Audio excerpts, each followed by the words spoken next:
మహానాడుపై YCP నేతలు ఆరోపణలు చేయడం సిగ్గుచేటని మంత్రి సంధ్యారాణి అన్నారు. కడప గడ్డను టీడీపీ అడ్డాగా నిలబెట్టుకున్నామని, కనీసం ప్రతిపక్ష హోదా లేని వైసీపీ గురించి మాట్లాడడం అనవసరమన్నారు. తెలుగుదేశం పార్టీ కుటుంబంలోని కార్యకర్తలు, నాయకులు, ప్రజాప్రతినిధులకు సీఎం చంద్రబాబు నాయుడు ఆదర్శప్రాయమన్నారు. తొలి రోజు పండగ వాతావరణంలో జరిగిన మహానాడును చూసి వైసీపీ నేతలు ఒళ్లు దగ్గర పెట్టుకుని మాట్లాడాలన్న మంత్రి సంధ్యారాణితో మా ప్రతినిధి నరేష్ ఫేస్ టు ఫేస్.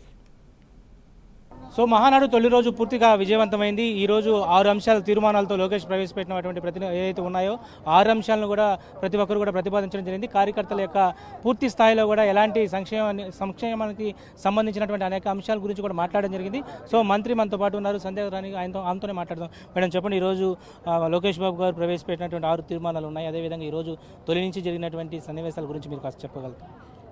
ఇది తెలుగుదేశం పార్టీ పండగ అండి. నందమూరి తారక రామారావు గారు పుట్టినరోజు సందర్భంగా చేసుకున్నటువంటి మహానాడు. ఇది తెలుగుదేశం పార్టీ కుటుంబ సభ్యులందరికీ పండగ. సూపర్ 6 ఎలాగైతే అన్ని హిట్ అయినాయో అలాగే ఈరోజు 6 సూత్రాలు కూడా చక్కగా హిట్ అవుతాయండి. ఎందుకంటే రాష్ట్రంలో ఉన్నటువంటి ప్రజలందరికీ, అన్ని వర్గాలు వర్ణాల ప్రజలందరికీ కూడా అభివృద్ధి సంక్షేమాన్ని దృష్టిలో పెట్టి చేస్తున్నటువంటి కార్యక్రమాలు. కాబట్టి 1 సంవత్సరం కాలం పూర్తయింది. సంవత్సరం కాలంలోనే అభివృద్ధి సంక్షేమం అంటే ఏంటో ఆంధ్రప్రదేశ్కి తెలిసొచ్చింది. కాబట్టి ఇంకా 4 సంవత్సరాలు ఉంది. ఖచ్చితంగా చంద్రబాబు నాయుడు గారి నాయకత్వంలో మేమందరం కూడా చక్కగా పనిచేస్తాం.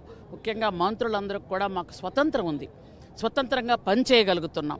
కాబట్టి ఈరోజు కార్యకర్తలందరూ కూడా, ఈరోజు వచ్చిన వాళ్ళందరూ కార్యకర్తలు కాదు, లీడర్సు.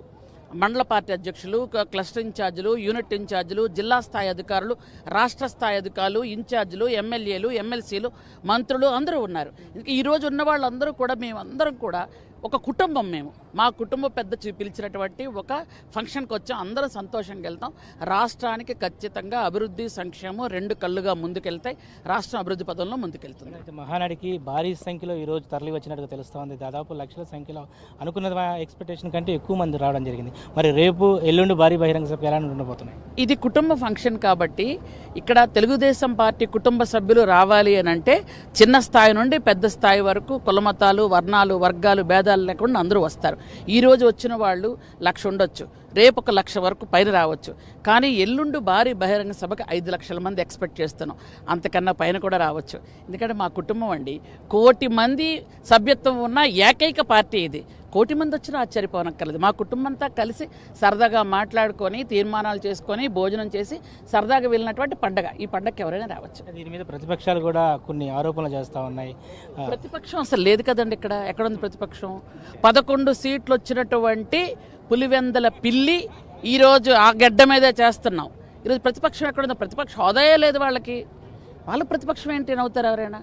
ప్రతిపక్ష హోదా అనకండి, ప్రతిపక్షమే లేదు. 11 సీట్లతో ఒక పక్కన మూల పడేశారు. ఆ 11 ఎలాగొచ్చాయో అని అంటే అక్కడ కర్మకాయలు వచ్చినట్టున్నాయి. కాబట్టి 151 నుంచి 11కి ఎందుకు వచ్చారంటే గత 5 సంవత్సరాలు వాళ్ళు చేసినటువంటి ప్రజా వ్యతిరేక విధానాల వల్ల వచ్చాయి. కాబట్టి ఈరోజు మహిళలు కాదు, యువతలు కాదు, రైతులు కాదు, ఎవరు కూడా వాళ్ళని హర్షించలేదు, పక్కన పెట్టారండి. వాళ్ళు మాట్లాడిన మాటలకి విలువ ఉండదు. కాబట్టి విలువలేని మాటలకు మనం కౌంటర్ ఇవ్వడం కరెక్ట్ కాదు. చివరిగా మహిళలకు పెద్దపీట వేస్తున్న ఈ యొక్క తెలుగుదేశం పార్టీకి ముఖ్యంగా మీరు ఏం చెప్పబోతున్నారు? రేపు ప్రధానంగా జయంతి వేడుకలు కూడా ఉండబోతున్నాయి. నందమూరి తారక రామారావు అంటే ముందుగా మహిళలకు ఆత్మగౌరవాన్ని ఆయన కలిగించినటువంటి వ్యక్తి. సో ఆయన్ని మీరు ఎలా చెప్పగలుగుతారు? 33% రిజర్వేషన్తో ఈరోజు అసెంబ్లీలో 21 మంది మహిళలు ఉన్న అసెంబ్లీ ఇదేనండి. ఇంతవరకు ఎప్పుడు లేదు. నా భూతో నా భవిష్యత్. 3 మహిళా మంత్రులు ఉన్నాం. ఇంకంతకన్నా మీకు రుజువేం కావాలి? ఆ రోజు నందమూరి తారక రామారావు గారు ఆస్తిలో అక్కిస్తే ఈరోజు చంద్రబాబు నాయుడు గారు డోక్రా గ్రూపులు పెట్టి ఈరోజు మా అందరికీ కూడా ఒక అధికారం ఇచ్చారు, మా అందరికీ ఆర్థికంగా ఎదిగే బలం ఇచ్చారు. కాబట్టి చంద్రబాబు నాయుడు గారు తెలుగుదేశం పార్టీ అనేది ఎప్పుడు 2 వేరు చూడడానికి లేదు. ఇది మా కుటుంబం. మహిళల్ని ఖచ్చితంగా ఆర్థికంగా ఎదిగించడానికి ప్రతి ఇంట్లో ఒక వ్యాపారవేత్త రావాలన్నదే చంద్రబాబు నాయుడు గారి కళ. అది ఖచ్చితంగా జరుగుతుంది. ఇది మంత్రి గుమ్మడి సంధ్యారాణి. పూర్తి స్థాయిలో కూడా మహానాడు ఈరోజు సక్సెస్ఫుల్గా కూడా ముగిసింది. ఈరోజు మా తెలుగుదేశం కుటుంబ సభ్యులంతా కూడా ఇక్కడికి రావడం జరిగింది. రేపు ఎల్లుండి జరిగేటువంటి ఈ యొక్క సభా ప్రాంగణానికి దాదాపు 5 నుంచి ఎక్కువగా 10 లక్షల వరకు కూడా జనాలు వచ్చేటువంటి అవకాశం ఉంది. ఎవరు వచ్చినా కూడా ఇక్కడ ఎలాంటి ఇబ్బందులు లేకుండా పూర్తి స్థాయిలో కూడా 3 రోజుల పాటు జరిగే ఈ యొక్క పండగ వాతావరణాన్ని సక్సెస్ చేసే దిశగా మేము ముందుకు కొనసాగుతామని చెప్పి మంత్రి సంధ్యారాణి దీనికి సంబంధించినటువంటి మాటలు చెప్పినటువంటి పరిస్థితి ఉంది. ఇది అవుట్ టు స్టూడియో మహానాడు నుంచి.